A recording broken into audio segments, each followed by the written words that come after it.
Holy folly, you are God living in her own dream. Welcome to a Mystic's Journal. You can call me Agape from Love Has One Mystery School. And in these videos, I share things, insights, updates that I enjoy sharing and that you might find benefit you as well. So first thing to share in this video is that there is a spiritual sport that you can choose to engage in. And with that spiritual sport, the teams are love and fear, or the matrix and the divine. And this sport is actually going on throughout your day, every day, within your being.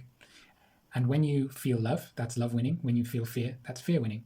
And so any situation in which you choose to feel love, or you choose to be more present or be aware, that is almost like a goal for the side of love in this sport. And anytime you feel any low vibration like fear, anger, guilt, powerlessness, things like that, that's a goal for the other side. So this sport is actually going on. So you can enjoy that playful element that's going on, and you can enjoy not only observing it like you observe sports, but actively participating in this sport. The more you become aware and you master your own feelings and emotions and your mind, you get to actually actively engage in this sport and begin to win in a very big way.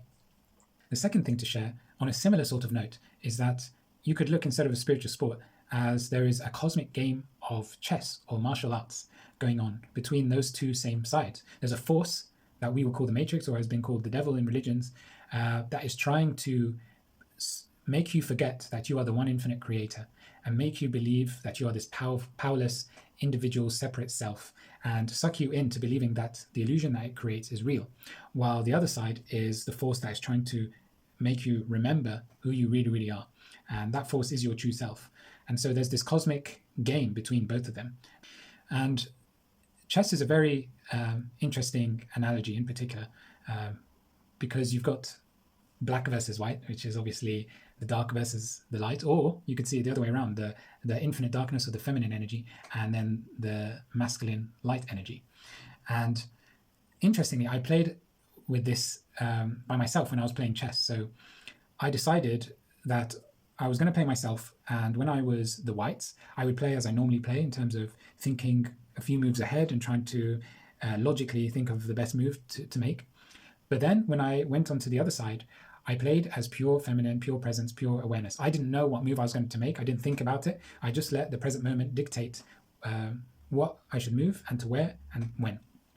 And that was a very interesting exercise, because as I was playing with the feminine energy, it clearly, the first half of the game, it was clearly showing a much higher intelligence than the masculine energy, which is based on logic and trying to see a few moves ahead, because the masculine can only see a few moves ahead, while the feminine knows all the infinite possibilities of what can happen. And then so it makes its decisions based on seeing that the ultimate high perspective, whereas the masculine energy can only see at a certain level. So of course the feminine energy was showing just really high intelligence, like moves I wouldn't have thought to make if I was just working through masculine energy. However, there came an obvious point each time I did this, where the feminine energy then decided, I'm going to now let the masculine win. So first half of the game, it would absolutely dominate. And then the second half, it would just be like, okay, I'll let the masculine win. And I found that very interesting. And it makes total sense, because if you think about it, the feminine energy is such a high intelligence. If it was just to play all the time, has this high intelligence, making the best moves it can always make, then the masculine energy would just know there's no point of it playing, because it's so focused on winning the physical game. That's its goal. That's what it cares about. So if it just kept losing to this very high intelligence that it couldn't compete with, it just would give up. There'd be no point. So in order for the feminine energy to have some kind of appearance of an opponent, it has to let the masculine energy win a lot of the time, or think it's won. And so that's what it does, both in this game of chess and the cosmic game, where it's like a lot of the time it makes it seem like masculine energy is winning, because it likes having an opponent. And it very much resembled like a parent letting a child win at a game. That's what it very much felt like. And what I noticed as well was, like, the feminine energy is playing a different game. It doesn't really care about the physical game. It cares about just having an experience of an opponent to play with, and it cares about joy.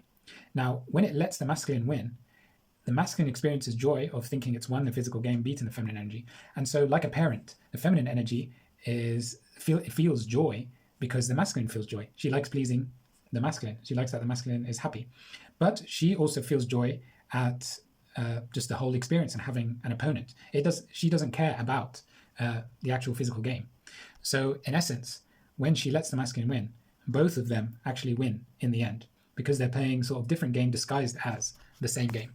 And this can help you realize why a lot of the time it seems like the dark has won or is winning in life, and sucking people into the illusion, into denseness. It's because that's the feminine's intention. That's God's intention. It enjoys the experience. It enjoys letting the masculine think it's won a lot of the time. However, when it chooses to, it enacts its higher intelligence when it wants love to then eventually win, or to win us for a certain period of time. It can just turn it on like that because it has access to this higher intelligence. So the feminine is very much in control of the game and enjoys all aspects of it, whereas the masculine energy only really enjoys when it is winning the physical game. But in reality, behind this chessboard, where it seems like there's two different players, in actual fact, just like I was playing myself, behind both sides of the cosmic chessboard is the same player as well. So it's pretending to be two different players, when in actual fact, there is just the same player. Just like I was playing myself, but just using two different energies to guide me, you see. And it's the same if you can think about martial arts.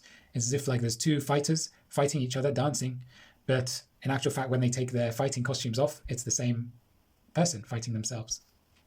And the final thing to share in this video is that a lot of your journey, soul journey, you're giving a lot and you're doing a lot. And you're doing for so long, but then there will come a point where you eventually become completely feminine, where you just be. You don't do, you be. And you receive.